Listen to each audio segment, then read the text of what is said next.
തിരുവനന്തപുരം നഗരത്തിലെ ഒരു സ്വകാര്യ അഹങ്കാരവും അലങ്കാരവുമായ വേളി ബീച്ചിനെ പറ്റിയാണ് ഞാനിവിടെ നിങ്ങളോട് സംസാരിക്കുവാൻ പോകുന്നത്.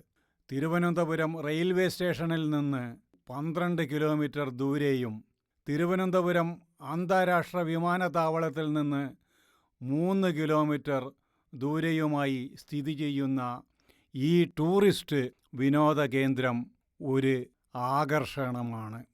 കേരളത്തിൻ്റെ ഒരു ആകർഷണം.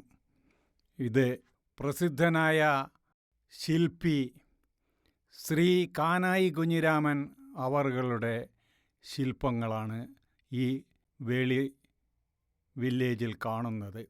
ഇത് ഒരു ബീച്ച്,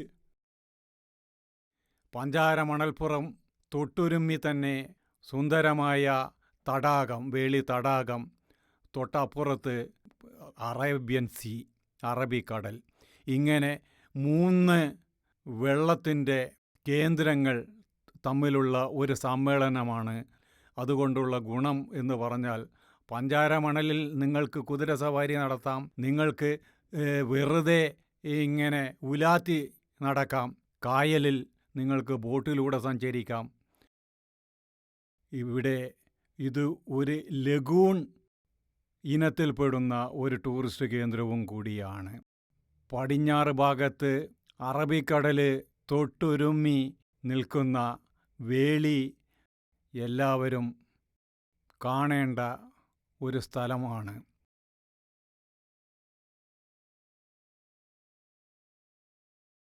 ഇത് വേളിയിലുള്ള ഒരു ഫ്ലോട്ടിംഗ് ബ്രിഡ്ജ്, മേൽപ്പാലം, ഫ്ലോട്ട് ചെയ്യുന്ന മേൽപ്പാലം. അതാ നോക്കൂ, ഫ്ലോട്ടിംഗ് ബ്രിഡ്ജ്.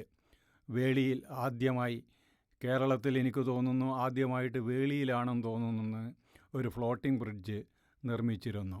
അതാ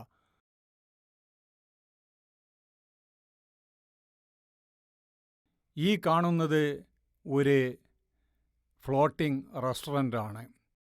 ഫ്ലോട്ടിംഗ് റെസ്റ്റോറൻറ്റ് എല്ലാവർക്കും അറിയാം, വെള്ളത്തിൽ പൊങ്ങിക്കിടക്കുന്ന ഒരു റെസ്റ്റോറൻറ്റ്.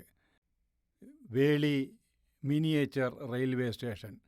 കുട്ടികൾക്ക് വേണ്ടി ഒരു കൊച്ചു തീവണ്ടിയും ഒരു കൊച്ചു സവാരിയും, ഈ തീവണ്ടിയിൽ ഒരു സവാരിയും ഇവിടെ ഏർപ്പെടുത്തിയിട്ടുണ്ട്. കുട്ടികൾക്ക് വളരെ കൗതുകകരമായ ഈ സവാരി. അതാ നോക്കൂ, ഈ സവാരി ട്രെയിനിൽ മുതിർന്നവരും കുട്ടികളും എല്ലാം ഈ കാഴ്ച കാണുവാൻ, വേളി വില്ലേജിലെ കാഴ്ച കാണുവാൻ എത്ര സന്തോഷത്തോടു കൂടിയാണ് സഞ്ചരിക്കുന്നത്. എത്ര സുന്ദരകരമായ കാഴ്ച, എത്ര നയനാനന്ദകരമായ കാഴ്ച. നോക്കൂ, ഇതാ ആ തീവണ്ടി അങ്ങനെ പോവുകയാണ്, കൊച്ചു തീവണ്ടി. ആകെ 3 ബോഗികളേ ഉള്ളൂ, കൊച്ചു ബോഗികൾ മാത്രമേ ഉള്ളൂ. അതങ്ങനെ അങ്ങ് നീങ്ങി പോവുകയാണ്.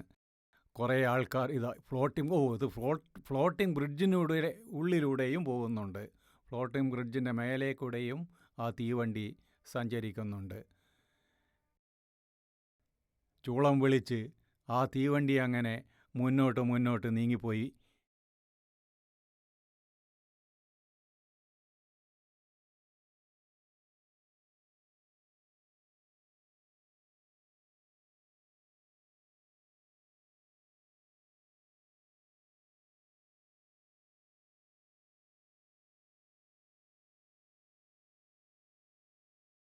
നമ്മൾക്ക് ബാക്കിയുള്ള കാഴ്ചകളിലേക്ക് ഒന്ന് ശ്രദ്ധിച്ചു നോക്കാം.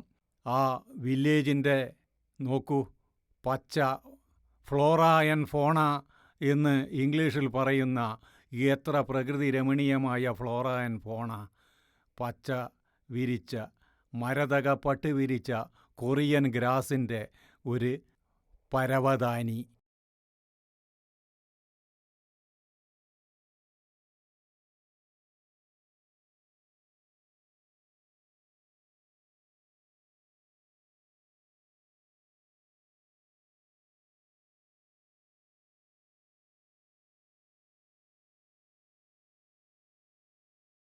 അതാ വേളി കായലിൽ മീൻ പിടിക്കാൻ പോകുന്ന കൊച്ചു തോണികളിൽ പോകുന്ന മത്സ്യക്കാർ. എന്തു സുന്ദരമായ കാഴ്ച.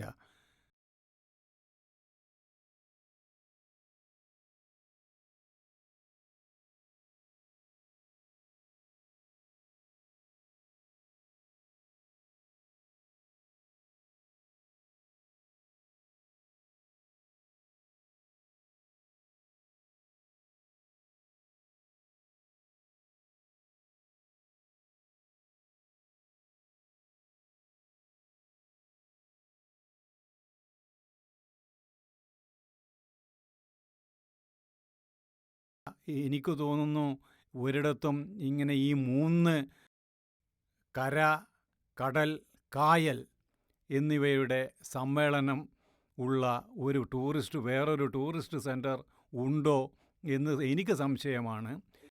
ഇങ്ങനെ കടൽ, കര, കായൽ എന്നീ 3 സമ്മേളനങ്ങൾ തിരുവനന്തപുരത്ത് വേറെയുണ്ടോ എന്ന് എനിക്ക് സംശയമുണ്ട്. ഇല്ല എന്ന് തന്നെയാണ് എൻ്റെ വിശ്വാസം.